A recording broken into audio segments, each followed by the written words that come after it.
Hey everybody, it's me, Billy Rose, and I've got Jet Jurgensen. Am I saying that right? Jurgensmeyer. Jurgensmeyer. Right. It always comes across as like it's like two different names. Right. It happens Yeah. a lot. Yeah, it does. For some reason, I call it Jurgensen. I know some Jurgensens here in town, and that's It's like the lotion and like hot dogs. Jurgens and Meyer. There you go. Jurgensmeyer. all right. So, welcome to Clinton, Iowa. Glad to be here. Your first time here, I'm assuming. It is, yes, All right. sir. Yes, sir. Have you been in Iowa before? Briefly, a little bit earlier this year with some interviews, some radio tour stuff. But I haven't spent much time in Iowa. I like it though. Where we were in Iowa, it was extremely flat, like for miles and miles and miles. And so that's one thing I've kind of noticed about driving on the roads where I've been so far. Right. Well, everybody says Iowa's flat, and we have a border-to-border bicycle ride every summer from the Missouri River to the Mississippi River. Okay. They dunk their tires in the back tire in the Missouri and their front tire in the Mississippi when they get over here. There you go. And everybody that goes through that says, wow, I thought Iowa was flat. But yeah, there's some hills too. Well, there you go. I might have to do the bike ride then to see some hills. Yeah, there you go. It's called RAGBRAI. RAGBRAI. The Register's Annual Bike Ride Across Iowa or something like that it's called. Anyway, so you're an actor. Yes, sir. You're a musician. Yes, sir. And how old are you? I'm 19. Gee. When I was 19, I was, what am I going to do? It's like, yeah, well, good. How to start off, talk a little bit about your acting. Now, you've done animated films, right? Yes, sir. I've done everything under the acting realm. I've been doing. I started acting when I was 4 in Nashville, which is where I'm from. And when I was 5, we started going out to LA for jobs out there, and I got my agent that I still have out there, and a manager I worked with for a really long time, and just kind of never looked back. It was keeping me extremely busy, working for everybody from Disney to ABC to Fox to Netflix, Nickelodeon to Amazon. I always kind of make the joke, if you name the company, I've probably done something for them. And I think that's true, from animated voiceover work to live action things. And I've been doing it for quite a long time now. Yeah, 4 years old. That's most of my life. Right. Yeah, definitely most of your life. I got a question to ask you. All right. I've never done any film or animation or anything, or voiceover work or anything like that. But I would think doing voiceover work for animation would be really fun. It's so fun. I love it. You get a chance to be super creative and kind of develop a character without having to worry about what you look like and things like that. But there is an aspect of your facial expressions playing a part into it. Anything from people can kind of tell if you're not smiling when your character's supposed to be happy and aligned. You can tell when somebody isn't putting that face on. They'll actually put a camera on us in the recording booth. So when they're animating the character, if they don't know what the character should be doing over that line, they can look at what the actor was doing and say, oh, they did this. All right, we'll make the character do that.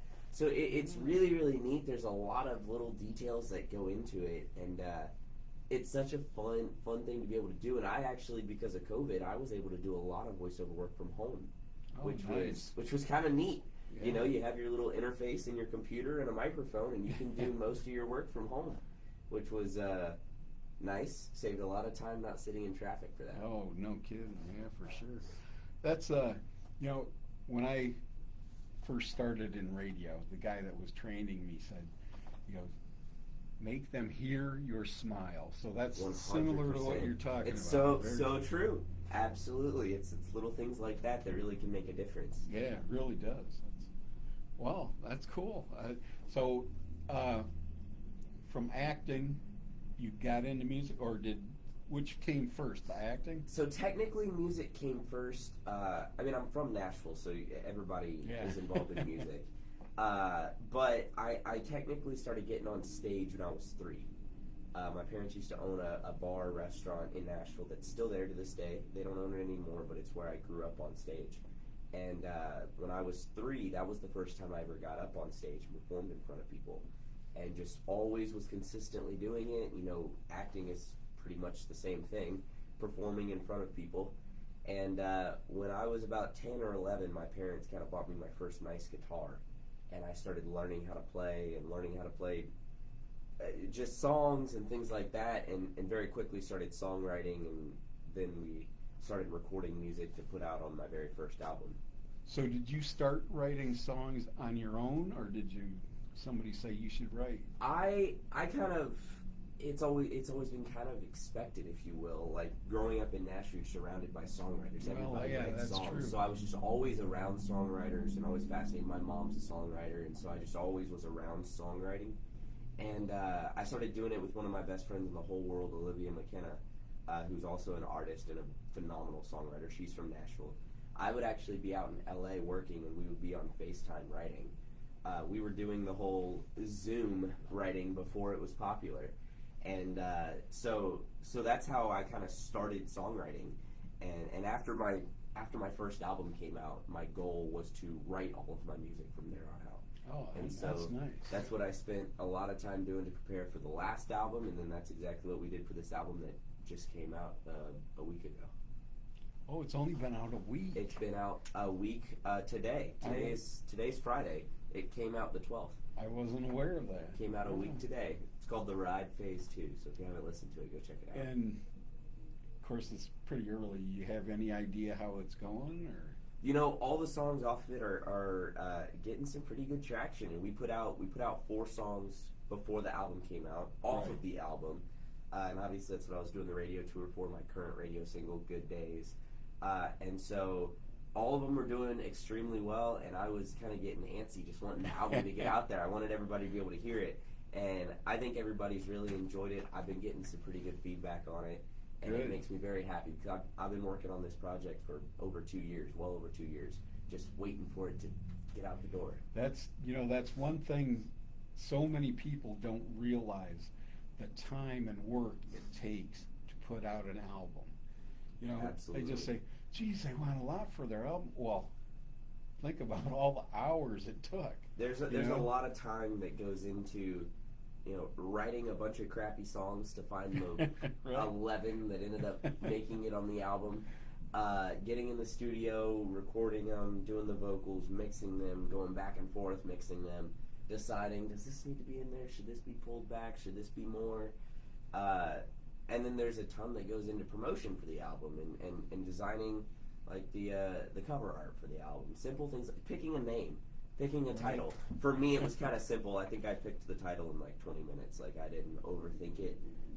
But you know, there's a lot of little tiny steps that lead into getting it ready. This album's really been done for months, and I've been waiting for it to come out. And it's just, this is how long it's taken for it to be just like officially films. ready. Oh, 100%. I mean, you'll film a movie, I've done it, you know, you'll film a movie and a year, 2 years later, then it'll finally come out. Right. I mean, some of these songs were written over 2 years ago, and they're just now coming out. Yeah. Well, that's, you know, is this your first? No, this isn't your first This album. is my third album. Third album. This is my third studio album. And is it on a label, or is? So I'm independent. Okay. Which is just what I've always been right now, and I'm enjoying it. It keeps me busy. Yeah, there's nothing wrong with that. You know, I started doing my radio show, Midwest Revue, in 1986, and I wanted it to be independent music by Midwest artists.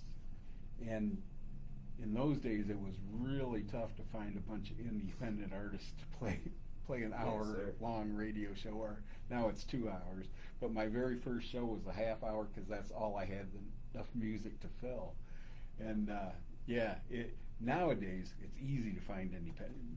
Virtually almost everybody is an independent artist. A lot of people are independent, or at least a lot of people for the first few years of their career are. And I like it, you know, I'm able to kind of stay in control of a lot of things, and I get to be my most authentic self. That's true. You know, control is a big thing. That's one of the reasons a lot of artists become independent. Absolutely. Say, I don't want everybody telling me do this, do that, you know. Absolutely. So you pick out the songs you're going to put on the album? It's definitely a group effort between, you know, my parents, PR, everybody, co-writers even. But it's ultimately, you know, my decision of deciding what feels right for the album. And it's a real statement when I say you write a lot of crappy songs to find the 11 that made it on the project. You know, I'm constantly writing songs, whether it's not for myself, for other people, things like that. Right. And so just happening to stumble across one that goes, man, that fits me, you know, that just feels right when I sing it. It feels natural. Maybe I should record that one. So it kind of, some of the songs we've even demoed before we've recorded them to pitch to other artists, and then the more I've sat with the demos, the more I've gone, man, I need to go in the studio and record this song. Yeah. I'm almost pitching it to myself, even though I already wrote the song. I'm just, you know, growing into loving them more. That's kind of like what happened with Good Days, is my current single. You know, I never thought that it was going to be one that I was going to record, especially not one that was going to be my single. Yeah. And then the more I sat with it, the more I was like, man, I guess I could record this. And then the more I sat with that, the more, well, it came down to a vote that it was going to be the next single. All right. And it squeaked in. Speaking of Good Days, can we hear Good Days? Absolutely. Totally. So I wrote this one with a very good friend of mine, Drew Rizzuto. It was our first time writing together. And about 15 minutes before he showed up to our house, I was like, man, I don't have any ideas to bring to this guy. And that's a terrible first impression. Terrible. So I just sat with my guitar and kind of came up with a little melody. And it's what I ended up pitching to him. He goes, oh, that's kind of cool. We both could relate to it. So we ended up writing this. And the music video is out. It's out on my YouTube channel. Yeah, I've seen it. Yep. So everybody that hasn't seen it, go watch it. You can see me and my band playing. And tell them where. Just youtube.com, Jet Jurgensmeyer. There you go. And then this one's called Good Days.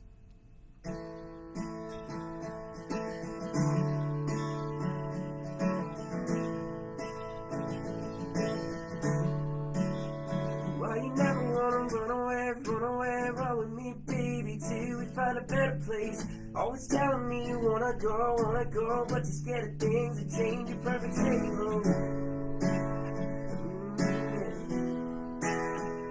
I'm here every time, same thing, but I don't mind. Put me through hell, but I'm always coming back to the lies. Heartbreak to you ain't the same. Something about you in the pain gives me a high, makes me look back to all the ways I got lost in the good days. Your ego's pulling me in, at it again, like a drug selling my blood, but it never ends.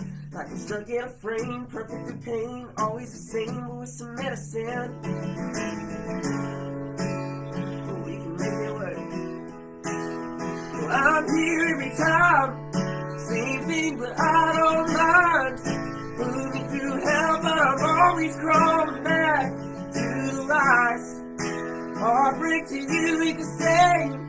Something about you in the pain gives me a high, makes me look back to all the ways I got lost in the good days.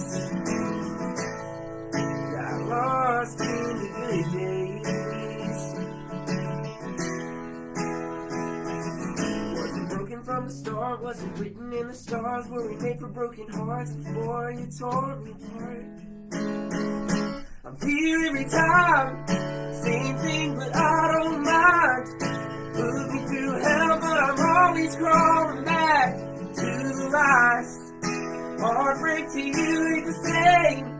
Something about you in the pain gives me a high, makes me look back to all the ways I got lost in the good days.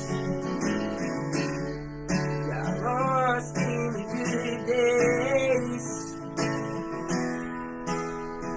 Why you never run away, run with me, baby, till we find a better place. Very nice. Jet Jurgensmeyer. There you go. I hope they can hear me.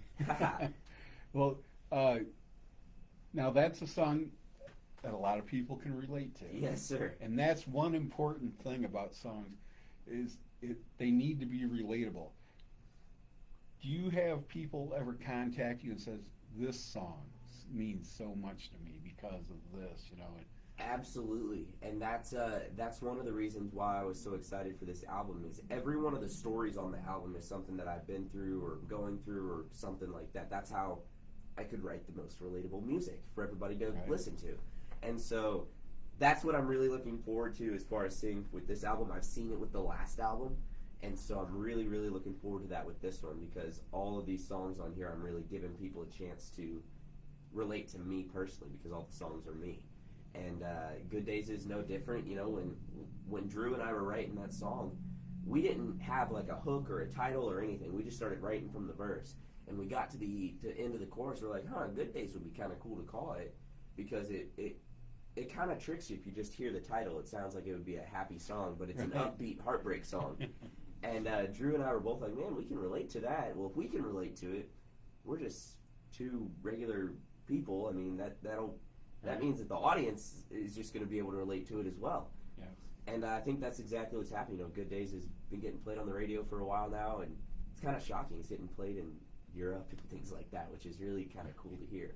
You know, everybody can relate to a song, but everybody has different experiences, and a song brings it all together. Absolutely. And they go, wow. Music is great at bringing people together. For sure. Absolutely. That's what I want to do. That's what I love about songwriting is being able to write those stories that brings those people together. Great.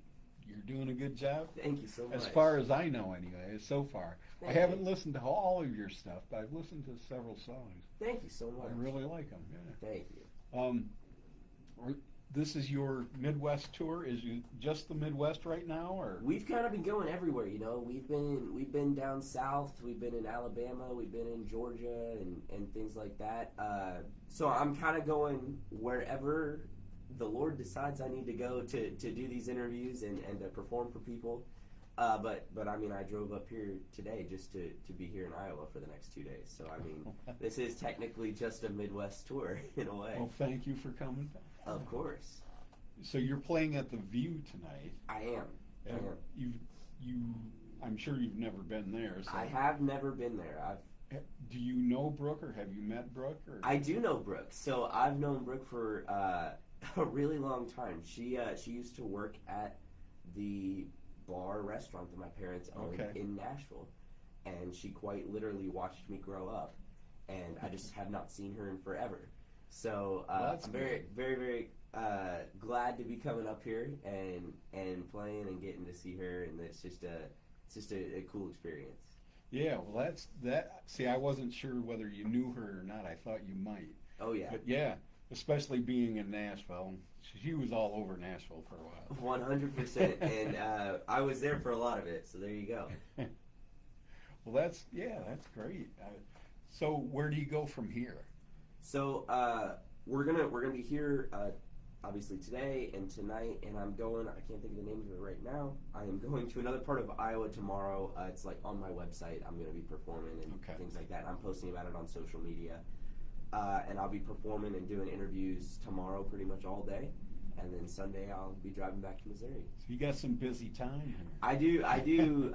It keeps me busy, but you know that's what we're here for. Right. I wanna meet people like you and thank you for the support and things like that. And then you're more than welcome. Thank you for coming. I'm glad to be here. Gives me a chance to see a part of the country I haven't seen. Yeah. Well, see, that's one thing. Right out of high school, I went to work for a moving company, and we traveled all over the place. That was the coolest part. But it made me sad because we'd go past, I go, oh, there's that, and there's that. But we kept on the road. But not get to see it. Oh, well. That is one thing that it's kind of hit or miss with doing these like radio tours is you pass some cool things. You don't always get to stop. But one thing my parents are pretty good at is when we do find something cool, if we have time, we will stop and get that experience because you never know when you'll be back. That's true. Me personally, I don't like to fly. I would rather drive because you see so much more of the country and you meet so many people doing that.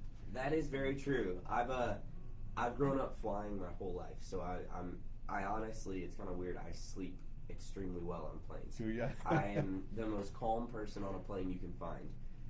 But you're absolutely right. There's nothing like driving down the road and stopping in the middle of nowhere, Colorado, just in a little town to get gas and meeting an interesting diner owner. Yeah. I don't know if you saw the movie Michael with John Travolta. Oh, I haven't seen it. And he plays Michael the Archangel. Okay. He says, through the whole thing, he says, "I'm not that kind of angel." But they were traveling from Nebraska to Chicago, and he said, "We got to stop and see the world's biggest ball of twine." And they all said, "No, we don't." "Yes, we're gonna stop." So they stopped, and he made these little pit stops all the way across the state. And well, there you go. Was, That's what we try to do. Things like that, because I'm very blessed with what I get to do for a living, and then getting to add cool things like that on top of it is once in a lifetime. So, do you?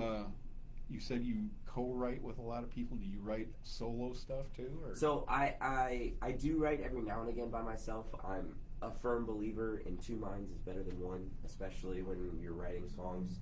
But there is a song on my album called Bones that I did write by myself, which is kind of rare because, like I said, I never really do it. So to have a song out there that is completely just me, and if people don't like it, well, then it's all on your shoulders. It's all on my shoulder, and it's very stressful, but it's okay because it's a chance to be even more real and relatable to the audience because it's 100% me, like you said. For sure. Are you prepared to play that? Absolutely. Bones? Totally. Jurgensmeyer. Why the hell do I put myself through this? Oh, why the hell do I never move on from it?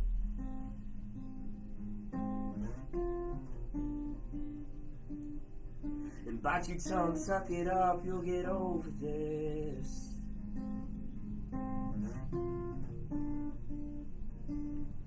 Cause you don't know what it takes, you're just a kid.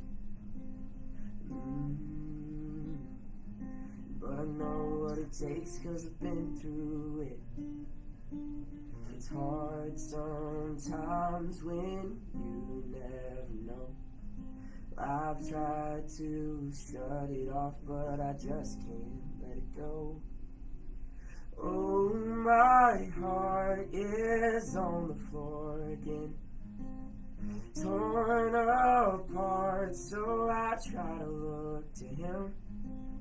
But lately I just feel like I'm alone, and there's nothing left of me but these bones.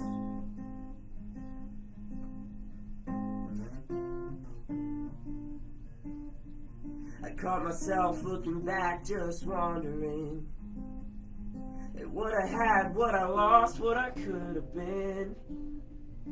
It's hard sometimes when you never know.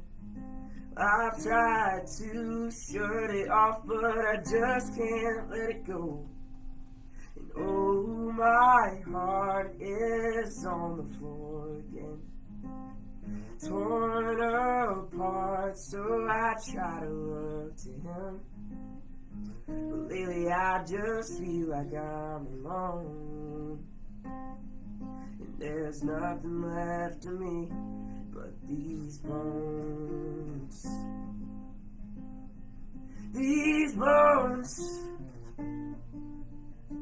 But these bones.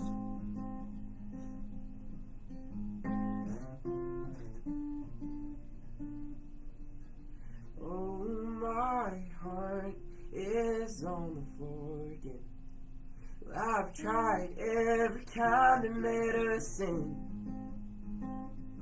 but my heart still lays out on the floor again, torn apart, so I try to look to him.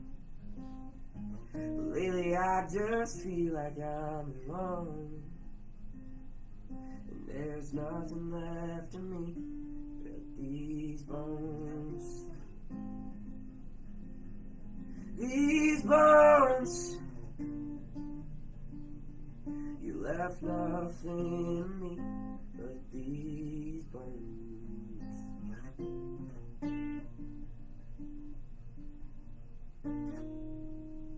All right. That's good stuff there. Thank you so much. You bet. Yeah. I love that. Thank you. I'm glad. That is a little different than I thought it was going to be. Yeah, it's a little bit more of the singer-songwriter venting therapy session, if you There will, you sort of vibe on it, which I think was the cool part about putting out. You know, the last two songs on the album are Bones and a song called Six Strings, and they're just acoustic. I'm playing the guitar on it. My friend John Willis, he and I produced it together. He's just playing some lead on it, and then I'm just singing. And I wanted those two songs to be the most just broken down, so people could just really hear the emotion and relate to it. Yeah. Well, do you have a full band playing on the album, or do you play more than? I have a full band, session players in Nashville. You know, the best in the world, honestly. And I'm super blessed to be able to have them play on my stuff. So I don't take that for granted. But they're playing on all the other songs. But the last two songs, Bones and Six Strings, they're acoustic. Okay. And I'm actually playing on it. First time I've ever played on a song of mine and released it. So stressful as well. Really? That's the first time? Yes, sir. Wow. Do you play any other instruments? Poorly. I mainly play guitar. I mean, I understand how to play the I always say I know how to play piano well enough to write songs. And if you can play guitar, I say you can probably play the ukulele and a little bit of mandolin, but mainly guitar. Guitar is the main instrument, and then whatever else kind of comes with that on stage. So, you love to co-write with people. I do. Who is your co-writing partner that you would absolutely love to write with? Oh, well, I'm pretty fortunate that everybody I do get to write with are all people that every time that we write, I'm like, oh man, I'm getting to write with them again. Anybody from one of my best friends in the whole world, Erica Latza, who's written, 60% of my music with me. Really? Wow. Just if you go down this album and then the last one, it feels like every other song is with Erica, which is really cool for me, and she's putting out music as well. I've got people like J.P. Williams, David Seeger that are all just been so great to me, inviting me to play at the Bluebird in Nashville with them and things like that I'm just in awe every time I get to write with them. But everybody's got their bucket list of people that right. you'd like to write with. Miranda Lambert, Morgan Wallen, Hardy, Cody Johnson, people like that, people that have been inspirations for me as an artist, along with being a songwriter. I'd really like to write a song with Ernest about being in Nashville because he's from Nashville. He's a Nashville native, and I'm from Nashville. And he put out his album Nashville, Tennessee. Great album. And I'd like to write a song with him because there's not many of us that are from Nashville. Maybe get Jelly Roll in the room as well. Oh, there you go. Holy cow. That's a list there. It's a list that is very daunting and it doesn't really seem possible, but I hope to one day be able to slowly check those things off. You just never know. You never know. You never know who you're going to meet and what might happen. Yeah, very true. So do you, when you play out, do you usually play alone or do you play with? It kind of depends. This year was the first year where I've actually started playing out with my band. Really? And where we actually have band dates starting actually this month through pretty much the rest of the year and slowly getting booked into next year of actually doing full band shows, which is really exciting for me as somebody who's been pretty much just a solo acoustic guy his whole life. But a lot of my shows are acoustic. It's kind of where I feel the most comfortable and natural, if that makes sense. Yeah, I'm sure. used to just being on stage and just me making a connection with the audience and performing some songs. But after doing a show or two with the band, there's nothing like having that full energy of being able to just rock out and have a good time with everybody. It's a whole different experience. I highly recommend people to come to our shows because I think we're pretty entertaining, and you can tell that we're all just 4 dudes that are having a good time, that are friends, that get along and just want to be on stage playing music. That's what I was going to say. It's fun to watch people having fun.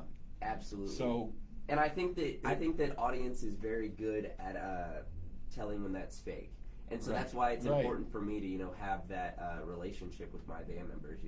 My drummer's been a good friend of mine, honestly one of my best friends for over a year and a half. My roommate, or my guitar player and I was essentially my roommate. He lived across the hall from me our first semester at college, and we were just always in each other's room playing guitar. Quickly became friends, and our bass player hit it off with us just instantly. So we're all on stage because we're all friends and actually enjoy performing together. And I think you can really tell that when we're on stage having a blast. Yeah, I have a friend that he started out in a band, and he played in 2 or 3 different bands, and then he went solo, and he said the first show solo, he goes, I was scared to death. He goes, when you're in a band, you have somebody to fall back on, but there's nobody to catch you when you're solo. See, it was kind of the opposite for me, where I was a little bit more of the go with the flow, mistakes happen sort of thing. Right. If it's easier to mask them 100% if you're with a band. If I'm used to playing on stage with just my acoustic, if I hit a wrong chord, you could tell. Luckily, 9 times out of 10, the audience, there's not very many musicians in the crowd unless I'm playing in Nashville, so they can't always tell. And you always make the joke, hey, the more y'all drink, the better we sound. That's right. But I'm kind of used to that, having to just roll with the flow and keep going with the songs. So I think that actually helped me transition to being with a band. Is mistakes happen, and no matter what, we're just going to go out and finish the rest of the song and finish our show, because 9 times out of 10, the audience can't tell. They just want to see us having a good time, because that's contagious. I agree 100%. 6 Strings? Absolutely. Play that one? Yeah, totally. 6 Strings was a really cool song. It was one of the last songs that I wrote for the album. Actually, I think it was the last song that was written for the album. It was one of those, I sat down with Erica Latza and our friend Josie Bisto, and everybody's got to have one of those songwriter songs. We always, if you tell people that you're a songwriter for a living, or a musician, or an actor, you get some funny looks every now and again. And especially if you're in a room full of people, not people that are in that industry. And so we all 3 could naturally relate to that, and wanted to write a song about it, and I was able to relate to it the most, and I was really glad when I put this on the album. This one's called 6 Strings. All right.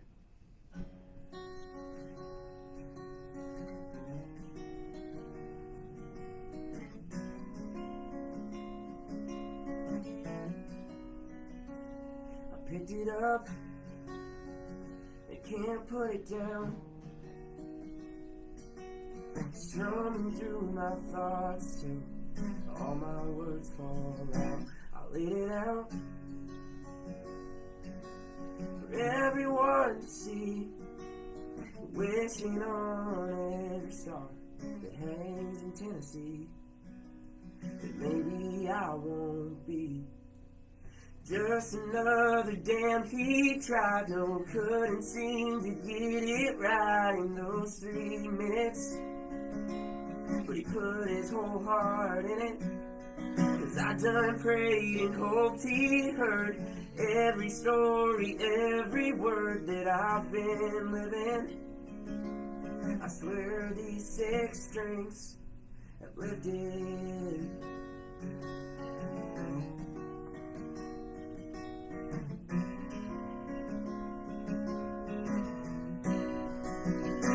I put the mouse on my boots, and dreaming of a sold out crowd, an empty dive bar, and all the ones that wrote me off. hear me on the radio when they sing along. Swear they knew all along that he was never just a damn. He tried, no, couldn't seem to get it right in those 3 minutes. But he put his whole heart in it. 'Cause I done prayed and hoped he heard every story, every word that I've been living. I swear these 6 strings have lived it.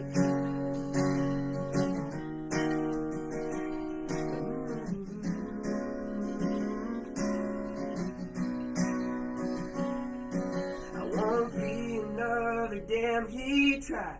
I'll keep trying till I get it right in those 3 minutes. I put my whole heart in it, 'cause I done prayed and I know he heard every story, every word that I've been living. All the dues I've given, I swear these 6 strings have lived it. I swear these 6 strings have lived it. Nice. Very nice. Thank you so much. Yeah. Thank you. So, is that the one you said you wrote completely alone? Bones was the one that I wrote completely Okay, by okay. myself. I was lucky to have Erica and Josie to write that one with, which I'm very glad they could both relate to it. You know, we're all 3 songwriters. Sorry about that. I couldn't remember which was. Hey, you're all right. There's a lot of songs on the album that have a bunch of different people on them. That, fantastic.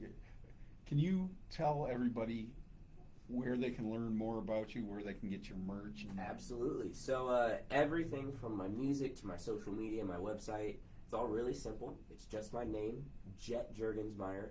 It's Jet with 1 T like a plane, and Jurgensmeyer, if you just type a J-U-R in, you don't have to know all 12 letters. If you type J-U-R, I will pop up Jet Jurgensmeyer. It's probably easier to read it on the koozie. Jet Jurgensmeyer, right there. There's not a ton of Jet Jurgensmeyers out there, so I'm typically the only one that comes up. No, I'm sure there isn't a whole lot of it. So y'all can follow my social media. You can listen to The Ride Phase 2, which is my latest album, and kind of see where I'm going to be playing, because we got a lot of dates coming up. We're going to be all over. That's great. You're going coast to coast, or? Staying kind of from, I guess if you say from Iowa east, that's where we'll be. Okay. We'll be from here to Pennsylvania, Virginia, Ohio, Tennessee, just Missouri, traveling around, staying busy, performing all over there. But hey, there's nothing, keeping me from going out west or even going farther east. So, maybe I'll make a trip out there. We'll start some little tour out there. Y'all be Maybe ready? Canada? Maybe Canada. I love Canada. I filmed 2 movies up in Canada, so I like Vancouver. There That's you where go. I've been. I've never been to Vancouver, but everybody says Vancouver. Oh, It's gotta beautiful. go. The cherry blossoms are beautiful. Beautiful, beautiful, beautiful. I do want to go to Toronto. I want to go to Calgary. Go to the Stampede. Right, there you go. Go to things like that. Nice. So what do you do in your off time? Anything, or? I stay pretty busy. I like. I kind of think of music and stuff as fun. So a lot of times I typically have a guitar in my hands. I'm just playing it at home, things like that. If I'm not, at home, I'm spending time with my family or my friends. I'm either going to the gym or I'm working on the farm in Missouri, riding horses, working cattle, staying grounded, and then outside of that, I'm pretty much working. Nice. So keeping busy, keeping me out of trouble, which is nothing That's wrong with great. that. That's great. Jet, I want to thank you for stopping by. Thank you so much for having me. And it's been fun to talk to you. It has. I'll have to come back. Don't forget the View tonight in downtown Clinton, Come for on those out. of you who are local. And if you're not too far away, come on. Yeah, come on. Come It'll be on a good over. time. I'll be playing until like 9 o'clock, so 2 hours of just me. There you go. Keep your eyes open for Jet Jurgensmeyer. He'll be running all around the place, so you can keep your eyes and ears open for him. There you go. Thank you, Jet. Thank you so much for having me. You bet. Bye. Bye, people.